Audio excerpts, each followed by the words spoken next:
दक्ष police news, पहिले खाकी मग बाकी. ठिकाणी सरळ जे वाहतूक पोलीस बांधव आपले या नागरिकांना सुरक्षा देण्यासाठी, ही रहदारी सुरक्षित करण्यासाठी, सुरळीत करण्यासाठी या ठिकाणी आहेत. त्यांचं देखील आरोग्याची काळजी या ठिकाणी आपण बघतोय किती धोक्याचं आहे. या धोक्याच्या धोक्याची पातळी पार करत असताना आपला हा पोलीस बांधव या ठिकाणी कार्य करतोय. 8 तासापासून उभा आहे. या पुलामुळे अजून जास्त गर्दी होते. हे रस्ते कधी पूर्ण होणार? लवकर पूर्ण व्हायला पाहिजेत. अधिकाऱ्यांनी याकडे लक्ष बी दिलं गेलं पाहिजे. शाळेच्या गाड्या इतक्या वेळ थांबायला लागले तर कसं व्हायचं? परंतु टायमिंग झाला आहे, परंतु क्लास असतात, कमीत कमी शाळेच्या गाड्या तरी लवकर सोडायला पाहिजे. आणि मोटरसायकल काहीतरी शिस्त पाहिजे, एका लाईनीत थांबायला पाहिजे. बरोबर. प्रत्येक जणाला जर घाई असेल तर बाकीचे ट्रॉफिक येणार कशी?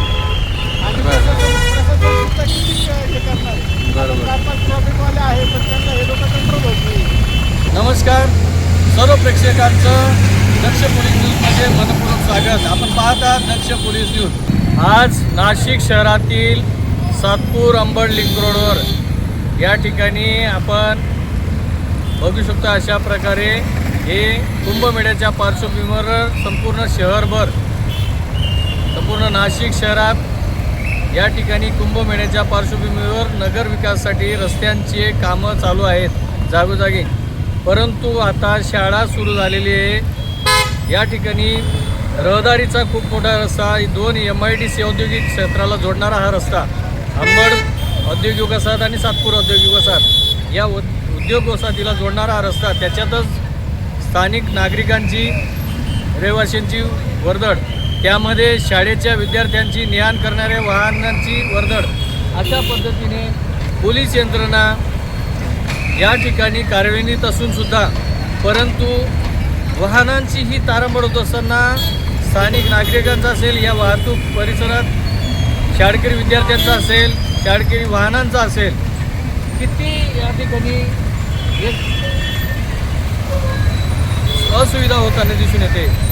त्याच पद्धतीने पोलीस कर्मचारी या ठिकाणी वाहतूक शहर पोलीस ठाणे नाशिक शहर वाहतूक पोलिसांचं देखील कर्तव्य बजावताना आपण दिसून येत आहे. परंतु एक माणूस या ठिकाणी एका जागेवर 5 मिनिटंसुद्धा थांबू शकत नाही. अशा वस्तुस्थितीवर आपले शहर वाहतूक दलातून काही वार्डन जरी असतील, शहर वाहतूक पोलीस कर्मचारी बांधव असतील, हे देखील या ठिकाणी ही रहदारी मुक्त करण्याचं काम करताना त्यांच्या देखील माणूस आहे, त्यांची देखील काळजी घेणं या शासनाचं, प्रशासनाचं कर्तव्य आहे. त्या ठिकाणी ही वस्तुस्थिती ही कोणीही नाकारू शकत नाही. अशा पद्धतीची ही रहदारी झालेली आहे.